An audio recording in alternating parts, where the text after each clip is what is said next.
The manager fired her in front of everyone, without knowing she owned the company. Emily Chen felt her heart race as Michael Thompson yelled in her face, pointing his finger at her in front of all the employees gathered in the meeting room. 3 months earlier, she had infiltrated her own company using fake documents, desperate to uncover who was destroying her family's business. "You're incompetent," Michael shouted, slamming his hand on the table. "You don't deserve to work here. How did someone like you even pass the hiring process?" The 26-year-old woman kept her head high, even as she felt tears forming. For the past 6 months, ever since her father David had suffered a nervous breakdown due to the company's massive losses, she knew she had to act. Chen Global Industries was mysteriously losing major contracts, and the numbers didn't add up. "Mr. Michael, please," Emily murmured, pretending to be just another frightened employee. "Don't give me excuses." Michael tore her badge in half, throwing the pieces on the floor. "Pack your things and get out immediately." The other employees in the room watched with pity and fear. Emily recognized every one of them. During her 3 months working as an administrative assistant, she had discovered that Michael Thompson had gained her sick father's trust through lies and manipulation.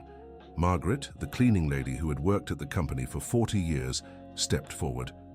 "Mr. Michael, the girl is hard-working. Maybe you're being too—" "Margaret!" Michael turned furiously. "Do you want to be next? Because I can arrange that right now." The 62-year-old woman stepped back, lowering her eyes. She was the only one at the company who knew Emily's true identity, but had promised to keep it secret. Margaret had helped raise Emily as a child after her Japanese mother passed away, and she recognized the boss's daughter on her very first day. Emily noticed the sly smile Michael exchanged with Jennifer Davis, the executive secretary. That look confirmed her suspicions. For weeks, she had observed whispered conversations between the two, always cut short when someone approached. "You can leave," Michael said, adjusting his tie with an air of superiority. "And don't even think about finding work at any reputable company in New York City. I'll make sure everyone knows what kind of employee you are." Emily left the room silently, carrying the box with her fake belongings. In the hallway, she found Robert Wilson, the company accountant, hiding behind a pillar, quietly crying. "Robert," she approached slowly. "What's wrong?" The 52-year-old man startled, quickly wiping his tears. "Emily, you heard. Michael fired me. But tell me what's going on." Robert looked around nervously, then pulled Emily into a more secluded corner. "They're forcing me to sign documents that don't match reality. If I don't, they'll tell my wife about some past mistakes." "What kind of mistakes?" 15 years ago, I borrowed money from the company. It was for my daughter's cancer treatment. I paid it all back. Your father even officially forgave me. But they found out and are using it against me." Emily felt her anger rise. Michael was blackmailing loyal employees to cover his own schemes. "Robert, you need to keep pretending to cooperate with them, okay? Soon, everything will change, I promise." "How can you be so sure?" "Trust me." That afternoon, Michael called an emergency meeting. Emily watched from afar through the ground floor window, pretending to wait for a bus. He was announcing drastic cuts to the benefits of the most senior employees. "The company is going through tough times," Michael said, standing in front of a presentation full of charts. "We all need to make sacrifices." Jennifer was showing spreadsheets with supposed losses, but Emily knew those numbers. She had seen the real spreadsheets in her father's office. The figures had been completely altered. Expenses inflated, revenues reduced. During lunch break, Emily disguised herself again and returned to the building. Several long-time employees were huddled in small groups, clearly worried. "I don't get it," said Frank Martinez, the production supervisor. "Last month we hit all our targets. How can we be in the red?" "Something's not right," agreed Catherine Brown from sales. "I personally closed 3 big contracts this month." Emily approached discreetly. "Excuse me," she said, pretending to be a delivery person. "Do you know what's really going on here?" Frank glanced around before answering quietly. "We know something's off, but no one dares speak up. Anyone who questions things ends up fired or worse." "Worse how?" Michael dug up dirt on a lot of people here. Small mistakes, personal issues, things everyone has, and he uses it to control us, Catherine sighed. He knows my son had drug problems 5 years ago. If I don't do what he wants, he threatens to spread it everywhere. My boy's clean now, working steady, but... It's blackmail, Emily said. Yeah, but we can't prove it. Just then, George Washington, the company's veteran security guard, appeared. The 63-year-old had worked for Emily's father for over 20 years. Girls, you need to be careful, he said, looking around nervously. Michael had new cameras installed all over, ones that record sound too. He's watching everyone. Is that even legal? Catherine asked. No, but who's going to report it? He's got everyone under his thumb. Dear listener, if you're enjoying the story, don't forget to like and especially subscribe to the channel. It really helps us newcomers out. Now back to the story. Emily spent the next few days watching Michael's movements. She discovered he kept 2 offices, one official where he held meetings and received visitors, and another in the basement where the real documents were stored. Over the weekend, she disguised herself as a delivery person and managed to get inside. George was on duty, and though he didn't know who she really was, had always been kind. Hey there, miss. What's this delivery? It's for Mr. Michael's office, she said, holding up an empty box. He asked me to leave it in his downstairs office. George hesitated. That's odd, he never gets deliveries down there. He said it was urgent, something about important documents. The security guard escorted her to the basement. The secret office was packed with files and a computer that was always on. While George checked some logs, Emily quickly snapped photos of several documents with her phone. The contracts she photographed proved systematic embezzlement. Michael had been setting up shell companies to overcharge for services, funneling millions into his own accounts. There were also letters showing he'd been selling the company's confidential information to competitors. When she left the building, Emily was shaking with anger and adrenaline. Jennifer spotted her leaving and found it suspicious but was busy on the phone. Michael, there's a delivery girl here. I swear I've seen her before, Jennifer said. We'll deal with that later. Listen to me. On Monday, I'm announcing I'm taking over as company president. I've got power of attorney from the old sick man. Emily Chen overheard this conversation hidden behind a car in the parking lot. Michael Thompson was lying. She knew her father would never have signed a power of attorney for him. On Monday, the company was in an uproar. Michael had called all employees for a general meeting. I have important news, he announced, wearing his best suit. Due to Mr. David Chen's health condition, he has granted me the authority to lead the company. As of today, I am the new president of Chen Global Industries. The employees exchanged worried glances. Many had known David for decades and were certain he would never make such a reckless decision. Additionally, Michael continued, we will implement immediate changes. All employees with over 15 years of service will be reassessed. Many old contracts will be reviewed. It was a polite way of saying he intended to fire all employees loyal to Emily's father and hire people who depended on him. That week, Emily intensified her investigation. She discovered Jennifer Davis was pregnant with Michael's child, a secret she used to pressure him for more power in the company. You promised I'd be director when you took over, she said, during an argument Emily overheard from the women's restroom.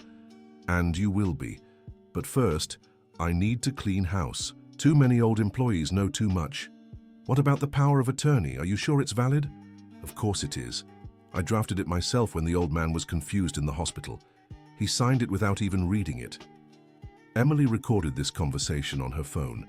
It was the proof she needed that the power of attorney was fraudulent.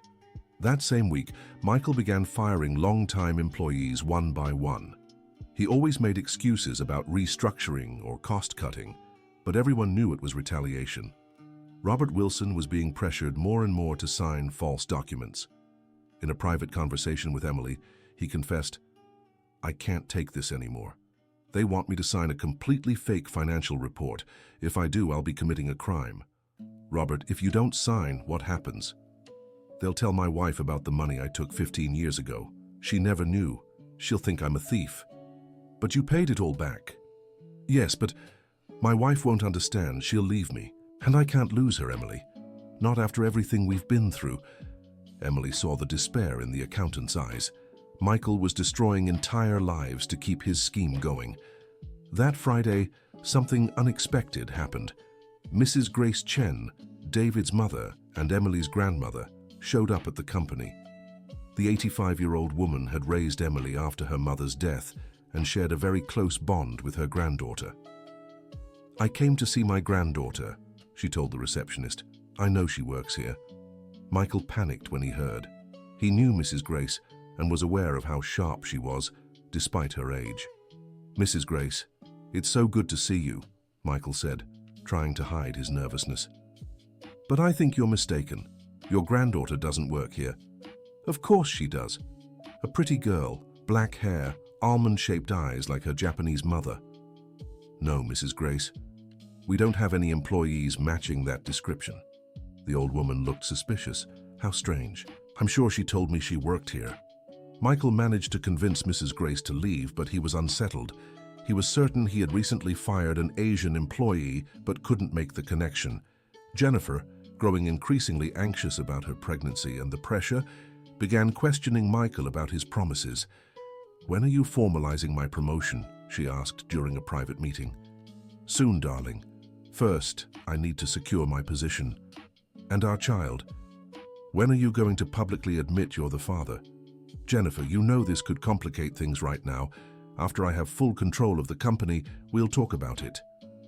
She realized she was being strung along, but was afraid to confront Michael directly. Meanwhile, Emily discovered something disturbing. Michael was planning to sell the company building to a shell corporation for far below market value.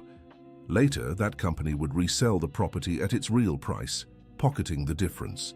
She also found out he had forged her father's signature on several contracts, cancelling profitable agreements and replacing them with ones that benefited businesses tied to him. During a conversation with George Washington, the security guard, Emily learned that Michael had banned all visits to the hospital where David was staying. "He said the boss can't have visitors on doctor's orders," George explained, "but that doesn't make sense. Mr. David has always been close to the employees." "Did you try to visit him?" "I did, but Michael said he'd fire me if I disobeyed, and I can't lose this job. I have grandchildren to support." Emily realized Michael was isolating her father to keep him from discovering what was happening at the company. The following week, Michael announced more layoffs. This time, it included Margaret, the cleaning staff member. "We don't need as many people in cleaning anymore," he said coldly. "We're outsourcing the service." Margaret, who was 62 and had dedicated 40 years of her life to the company, was devastated. "Mr. Michael, please," she begged. "I just need to work 3 more years to retire with full benefits." "That's not my problem. You should have thought about that sooner." "Sooner than what? I've always been an exemplary employee." "Sooner than protecting certain people who shouldn't be here." Margaret understood. Michael knew about her involvement with Emily, but had no way to prove it. That night, Emily met with Margaret at her home. "Mrs. Margaret, I can't stand watching this anymore," Emily said, holding the hands of the woman who had helped raise her. "Tomorrow, I'm going to reveal who I am." "Are you sure, dear? It could be dangerous." "I can't let him destroy the company my grandfather built, the one my father dedicated his whole life to, and I can't let him hurt good people like you and Robert." "What if he tries to harm you? I have proof of everything he's done. If anything happens to me, that evidence will end up in the right hands." Emily had spent the last few weeks gathering evidence. Besides photographs of documents, she had recorded conversations, collected employee testimonies, and uncovered all of Michael's secret bank accounts. Dear listener, if you're enjoying the story, don't forget to like and especially subscribe to the channel. It helps us a lot as we're just starting out. Now, continuing. The next day, Michael called a company-wide meeting to officially announce his new position as permanent president. He had prepared an elaborate presentation showcasing his achievements since taking over. All employees were gathered in the main auditorium. Michael stepped onto the stage wearing an expensive suit, clearly pleased with himself. "Employees of Chen Global Industries," he began, "today marks the start of a new era. Under my leadership, this company will become even more prosperous." It was at that moment The auditorium doors opened. Emily walked in, accompanied by a man in a suit no one recognized at first. Michael saw her and turned red with rage. "What is this person doing here?" he shouted from the stage. "Call security. She was fired." "Michael Thompson," Emily said loudly, walking down the center aisle as everyone turned to look. "You don't have the authority to fire me." "Of course I do. I'm the president of this company." "No, you're an employee who abused my sick father's trust to steal our company." A murmur spread through the auditorium. Michael grew even angrier. "You crazy woman, security, get her out of here now!" But George Washington and the other security guards didn't move. They were looking at the man in the suit accompanying Emily. "My name is Dr. William Parker," the man said, stepping onto the stage. "I've been the Chen family's lawyer for 20 years, and this is Emily Chen, the only daughter of David Chen and the rightful heir and owner of this company." The auditorium fell completely silent. Michael turned pale, finally realizing the magnitude of his mistake. This is impossible," he stammered. "She's just some employee I fired." "You fired the owner of the company," Emily said, now on stage. "You humiliated, yelled at, and disrespected the person who signs your paycheck." The employees began shifting uncomfortably. Many were shocked, while others seemed to piece together things that hadn't made sense before. "For 3 months," Emily continued, "I went undercover in my own company to find out who was sabotaging our business. My father had a nervous breakdown because he couldn't understand how our company was losing money, and he didn't have the strength to investigate alone." Michael tried to regain his composure. "Even if that were true, I have power of attorney from your father. I have the legal authority to run this company."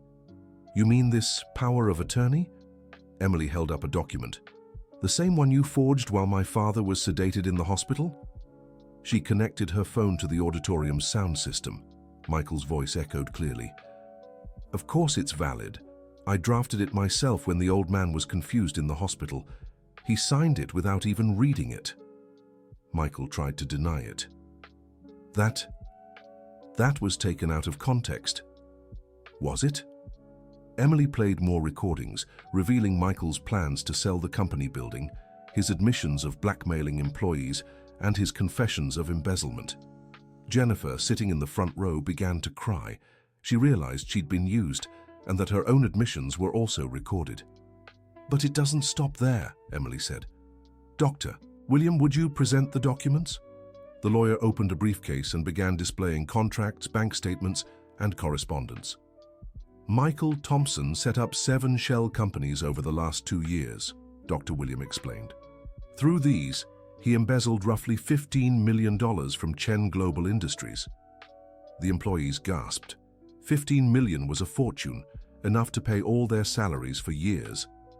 "Furthermore," the lawyer continued, "he sold confidential information to competitors, costing us major contracts."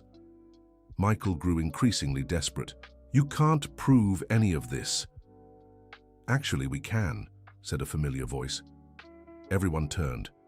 It was Robert Wilson, the accountant, stepping onto the stage with a box full of documents. "Robert," Michael went white. "What are you doing?" "The right thing," Robert replied, trembling but determined. "You forced me to sign fake documents for months. You blackmailed me, but I kept copies of everything." He turned to the auditorium. "Everyone, Michael made me falsify records, create fake accounts, and hide the company's real profits. He found a mistake I made 15 years ago and used it to control me." "Robert, you don't know what you're doing," Michael threatened. "Yes, I do. I'm freeing myself." Just then, a voice called from the back of the auditorium. "Sweetheart, I knew you were here." It was Grace, who had returned to the company. Leaning on a cane but walking steadily, she made her way to the stage. "Grandma," said Emily, stepping forward to hug her. "This man," Mrs. Grace pointed at Michael, "tried to convince me you didn't work here. Liar." Michael was completely losing control of the situation. "Mrs. Grace, you don't understand." "Oh, I understand," she replied firmly. "I understand you tried to steal the company my husband built with his own hands. I understand you deceived my sick son. And I understand you humiliated my granddaughter." The employees began applauding Mrs. Grace. Michael tried one last desperate move. Even if all that were true, you can't prove I knew she owned the company when I fired her." "Actually, we can," said a new voice. This time it was Ryan Thompson, Michael's son, a 19-year-old intern at the company. "Ryan?" Michael was shocked. "What are you doing here?" "Dad, I can't take it anymore," the young man said, tears in his eyes. "You forced me to take part in so many of these schemes. You said it was normal that everyone did it." "Ryan, shut up." "I won't." The young man turned to Emily. "Miss, my father knew exactly who you were. He found out your identity 2 weeks ago when Mrs. Grace came here looking for you." Michael tried to interrupt, but Ryan continued, "He made me investigate you. We found your real records, your photo, everything. He knew exactly who he was firing that day." "Why didn't you tell me sooner?" Emily asked. "Because I was afraid of him. But after seeing how he treated you that day, how he humiliated Mrs. Margaret and so many others, I couldn't stay silent anymore." Michael was now completely cornered. All his lies had been exposed publicly. "Ryan, you're destroying our family," Michael said, trying to appeal to emotion. "No, Dad. You destroyed our family when you chose to be dishonest." Jennifer, who had stayed quiet until then, finally stood up. "Michael," she said, her voice trembling, "you promised me so much. You said we'd run this company together, that our son would grow up in a prosperous, honest family." "Jennifer, this isn't the time." "Yes, it is." She turned to Emily. "Miss, I'm sorry. I knew something was wrong, but Michael convinced me it was temporary, that it was necessary to save the company." Jennifer began crying harder. "I'm pregnant with his child. I depended on him for everything. When he said you were a problematic employee, I believed him. When he said it was best to fire you, I agreed. But I never knew you owned the company." Emily approached Jennifer gently. "Jennifer, you were manipulated, just like so many others here. What matters is that you're telling the truth now." Michael made one last desperate attempt. "Fine, maybe I made some mistakes, but we can settle this among ourselves without involving outsiders. Emily, you're young. You might not understand the complexities of running a company." "Michael," Emily interrupted, "you fired me while screaming, humiliated me in front of dozens of employees, ripped my badge, and told me I'd never work anywhere again. Remember?" I was stressed that day." "You were stressed?" Emily's voice grew firmer. "You blackmailed Robert using a mistake from 15 years ago that my father had already forgiven. You fired Mrs. Margaret, who dedicated 40 years of her life to this company. You threatened employees, installed illegal cameras, forged documents. Emily, please. You betrayed the trust my father placed in you. You took advantage of a sick man to steal the company he built with blood, sweat, and tears." Michael fell to his knees on the stage. "I'm begging you, give me a chance. I'll return everything, pay it all back." "Michael," said Dr. William, "you've committed multiple crimes. Document forgery, embezzlement, blackmail, fraud." "But I don't want to press charges against you," said Emily, surprising everyone. Michael raised his head, hopeful. "You don't?" "No. Because that won't undo the suffering you caused my father. It won't repair the humiliation you put me through, and it won't heal the anguish you caused so many innocent employees. So I can stay. You will return every penny you stole. You'll sign your resignation immediately. And you'll leave this company the same way you made me leave, humiliated, in front of everyone, carrying your things in a little box." Michael tried to argue but realized he had no choice. Slowly, he signed the termination and restitution papers Dr. William had prepared. As he headed for the door carrying a small box with his personal belongings, Emily said loudly, "Michael Thompson, you're fired, and rest assured, every reputable company in New York City will know exactly what kind of employee you are." He left with his head down without saying a word. Dear listener, if you're enjoying the story, don't forget to like and especially subscribe to the channel. It helps us a lot as we're just starting out. Now continuing, with Michael out of the company, Emily turned to the employees who were still in shock in the auditorium. "Everyone, I know you must be confused and scared. For months, you've been intimidated, blackmailed, and mistreated. That ends now." She took a deep breath before continuing. First, all employees who were unfairly dismissed will be rehired immediately, with back pay and all benefits restored. The applause started hesitantly, but soon filled the room. Second, we're implementing a policy of complete transparency. All financial reports and major decisions will be shared with you. No one will ever use information against you again. Margaret, who was crying with joy, raised her hand. Emily, dear, can I ask something? Of course, Margaret. Why did you disguise yourself? Why didn't you come here as the owner from the start? Emily smiled sadly. Because I needed to know the truth. If I'd come here as the owner's daughter, people would have treated me differently, would have hidden things from me. But by working as a regular employee, I saw how Michael really treated you. I saw everyone's pain, fear, and anguish. Robert Wilson stood up. Emily, I want to apologize. If I'd had the courage to speak up sooner. Robert, you have nothing to apologize for. You were being blackmailed. In fact, about that situation 15 years ago. Emily turned to everyone. My father told me that back then, Robert was going through a very tough time. His daughter was sick, needed expensive treatment, and in desperation he borrowed money from the company. But do you know what my father did when he found out? The room fell silent. My father not only forgave Robert, but also helped pay for his daughter's treatment. And you know why? Because my father always said a company isn't just about business. It's family. Robert was openly crying now. Your father saved my daughter, Emily, and you saved me from Michael's blackmail. From today onward, Emily continued, no one will be judged for past mistakes. We've all made mistakes. What matters is how we learn from them and how we treat each other. George Washington, the veteran security guard, raised his hand. Emily, can I say something? Of course, George. I've worked here for over 20 years. I watched you grow up playing in the halls when you were little. I always knew you'd be special, but I never imagined you'd be this brave. Mr. Washington, I learned courage from people like you, employees who dedicated their lives to this company, who looked after me when I was a child, who respected my father, even when he wasn't here to defend himself. Catherine Brown from the sales department stood up nervously. Emily, what about the things Michael found out about us, the personal issues he used to blackmail us? Catherine, everyone here has a right to privacy. Your personal matters belong to you and no one else. If anyone tries to use private information against you again, I want you to come to me immediately. Frank Martinez, the production supervisor, asked, so what now? How will the company move forward? First, we'll recover all the contracts Michael sabotaged. I have a full list of clients we lost because of him. I'll personally speak to each one to explain the situation. Dr. Williams stepped forward. I've already scheduled meetings with our key clients for next week.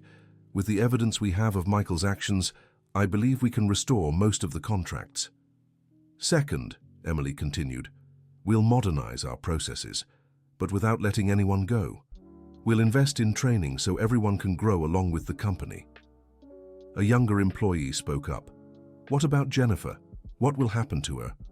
All eyes turned to Jennifer, who was still seated in the front row, visibly shaken. Jennifer, Emily said, walking toward her, you made mistakes, but you were also Michael's victim. You're pregnant. You need stability. If you want to stay with us, you can, but in a different role where you can start fresh. Jennifer looked up in surprise. You forgive me? Jennifer, holding on to resentment won't help anyone. What matters is that from now on you're honest and work as part of the team. I promise I'll be different. Michael convinced me of so many wrong things. I don't even know who I am anymore. You'll figure it out and we'll help you. Ryan, Michael's son, approached Emily. Emily, I don't know if I can keep working here after everything my father did. Ryan, you proved your character when you chose to tell the truth. Your father's mistakes aren't yours. If you want to stay, you're welcome here. But people will always remember. They'll remember your courage to do what was right. That's far more important. Ryan nodded, visibly relieved. Mrs. Grace, who had watched everything in silence, walked over to her granddaughter. Emily, dear, your grandfather would be so proud of you today. Grandma, I just did what he and Dad taught me, that people matter more than money. that honesty is worth more than profit. And your father, how is he? The doctor said his condition has improved a lot since we uncovered what was happening in the company. The stress and worry were making his health worse. Now that he knows everything will be okay, he's recovering quickly. Dr. Williams stepped closer. Actually, Emily, your father asked me to read a message to all of you. He opened an envelope and read, "My dear employees, first, I want to apologize for not realizing what was happening in our company. I trusted the wrong person and it caused all of you pain. But today I'm so proud of my daughter, who had the courage to do what I couldn't. And I'm proud of each of you, who stayed loyal even in the hardest times. Chen Global Industries is more than a company. It's a family. And families protect each other, help each other, and grow together. I can't wait to return and work alongside all of you again. With love, David Chen." Many employees were crying by the time Dr. William finished reading the letter.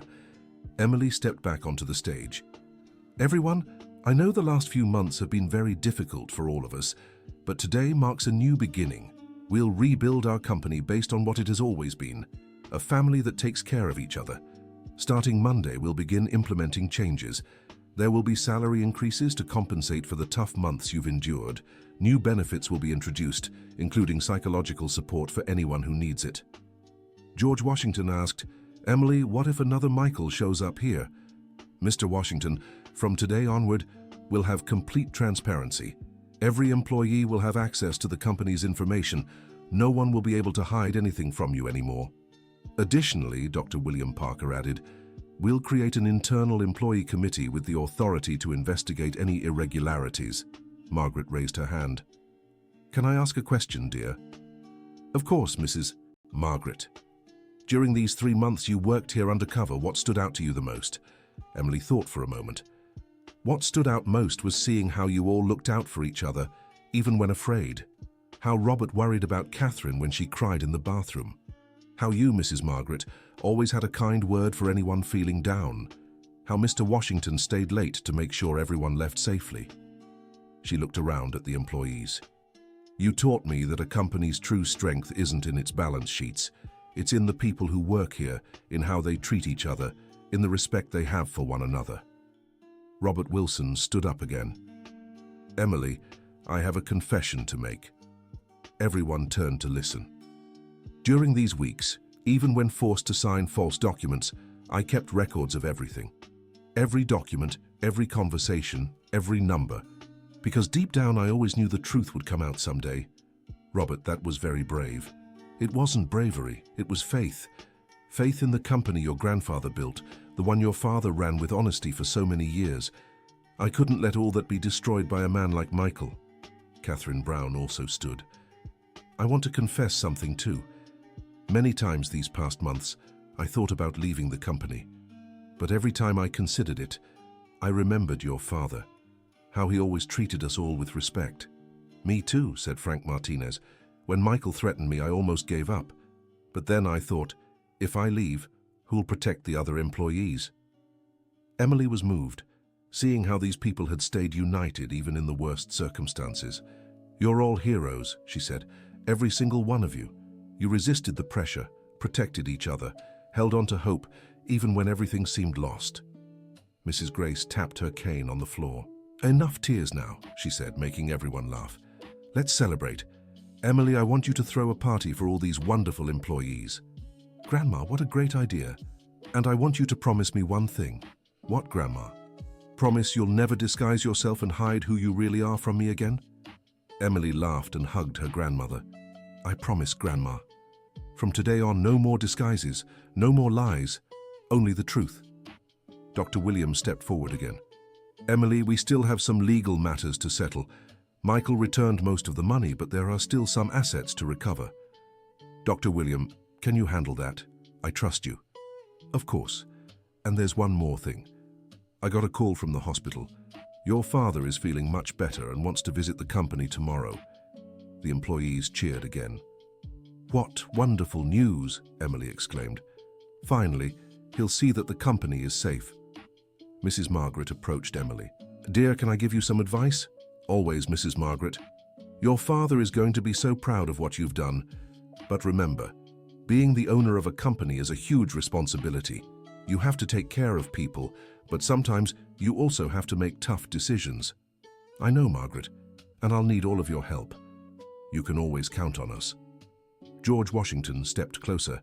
Emily, can I make a suggestion? Of course, George. How about we make a plaque with the names of all the employees who stayed loyal to the company during this crisis, so people never forget the importance of loyalty and honesty? George, what a beautiful idea. Let's do it. Jennifer, who had been quiet for a while, approached hesitantly. Emily, can I ask you something? Of course, Jennifer.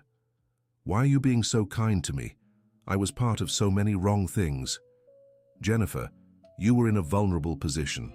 Pregnant, financially dependent on Michael, being manipulated by him. That doesn't justify the mistakes, but it explains why you made certain choices.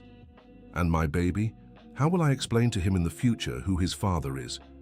You'll tell him that his father made serious mistakes, but that you chose to be better, that you learned from those mistakes and decided to raise your child with different values. Jennifer began to cry.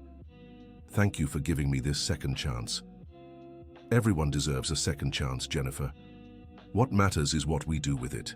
Ryan stepped forward too. Emily, I wanted to know, how did you manage to forgive my father? After everything he did?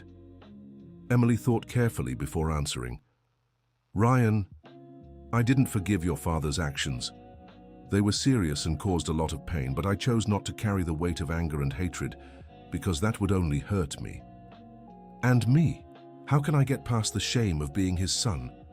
You've already shown you're different from your father when you chose to tell the truth, even knowing it would hurt him. That shows your character. But people will always remember. Ryan, people will remember that you had the courage to do what was right, and that's far more important than who your father is. Robert joined the group. Ryan, can I tell you something? All these months, even when you were forced to go along with your father's schemes, you were always respectful to me, always treated me well. That shows who you really are. Catherine nodded. It's true, Ryan. I saw you many times trying to ease situations when your father was being too harsh with someone. Emily smiled. See, Ryan? People already know who you truly are. Dr. William checked his watch. Everyone, I think it's getting late, and we're all tired after so much emotion. How about we continue these conversations on Monday? Dr. William is right, Emily agreed. But before we go, I want to say one last thing. Everyone listened intently. Today wasn't just about exposing a fraud or reclaiming a company. It was about rediscovering what truly matters. People. During these 3 months undercover, I learned more about leadership, compassion, and strength than in my entire life. She looked at each employee. You taught me that true leadership isn't about yelling at people or threatening them. It's about inspiring them, protecting them, making them feel valued. And I promise you, this company will be a place you're proud to work, where your children will want to work in the future, where honesty and respect will always be the most important values. Applause filled the auditorium once more. As everyone began to leave, Grace pulled Emily aside. Granddaughter, your grandfather always said, life's greatest victories aren't about money or power. They're about character. I know, Grandma. Today you proved you have the Chen character, but remember, it's easy to lead when things are going well. The real test is how you'll lead when new challenges arise. Grandma, when new problems arise, I'll remember everything I've learned these past few months, that with the right people by your side, you can overcome any difficulty. And you have the right people, dear. Just look at the loyalty of these employees. Emily Chen looked around. Robert Wilson was helping Margaret gather her things. George Washington was checking if all the doors were locked. Catherine Brown was talking with Jennifer Davis, offering support. Ryan Thompson was helping organize the chairs. It's true, Grandma. I have a wonderful family here. The next day, David Chen arrived at the company accompanied by his doctor. He was visibly thinner and frailer, but his eyes shone with joy. All the employees gathered at the entrance to welcome him. When he saw Emily, he began to cry. My daughter, you saved our company. You saved our family. Dad, I only did what you taught me. That family protects each other. David turned to the employees. My friends, I apologize for not realizing what was happening. I trusted the wrong person, and it caused suffering for all of you. Robert stepped forward. Mr. Chen, you don't need to apologize. You were ill. We understand. Robert, my old friend, Emily told me how brave you were to keep all the evidence. Thank you for protecting our company. Mr. Chen, I only did my duty. No, you did far more than your duty. You protected your family. David greeted each employee individually, thanking them for their loyalty and asking for details about what had happened. When it was Ryan's turn, the young man looked visibly nervous. Mr. Chen, I want to apologize for what my father did. Ryan, your father's mistakes are not yours. Emily told me you were key in uncovering the truth. I should have spoken sooner. You spoke when you found the courage. That's what matters. David turned to Jennifer, who looked deeply ashamed. Jennifer, Emily told me about your situation. I want you to know you have a place here if you wish to stay. Mr. Chen, I don't deserve your kindness. Everyone deserves a second chance, Jennifer. What matters is what you do with it. After greeting everyone, David met with Emily and Dr. William Parker in the main office. So, my daughter, are you ready to officially take over as president of the company? Dad, I want to take the role, but I need you to stay as my advisor. I still have so much to learn. Emily, you've already learned the most important lesson, that people matter more than profits, Dr. Parker interjected. David, the paperwork is ready. Emily will be officially named president next week. Perfect. And Michael? He returned most of the money and signed an agreement to stay away from the company and its employees. He's also barred from working in the same industry for 5 years. And Ryan? David asked. Ryan will keep working here, but in a position where he can learn true business values, Emily replied. Great. And Jennifer? She'll be transferred to the HR department, where she can start fresh and use her experience positively. David smiled. You've thought of everything. I'm so proud. End of story. Now, tell me what you thought of this story of perseverance and justice. Do you believe Emily made the right choices in forgiving Michael and giving second chances to Jennifer and Ryan? Share your thoughts in the comments. I love reading every message. And don't forget to subscribe to the channel and leave a like.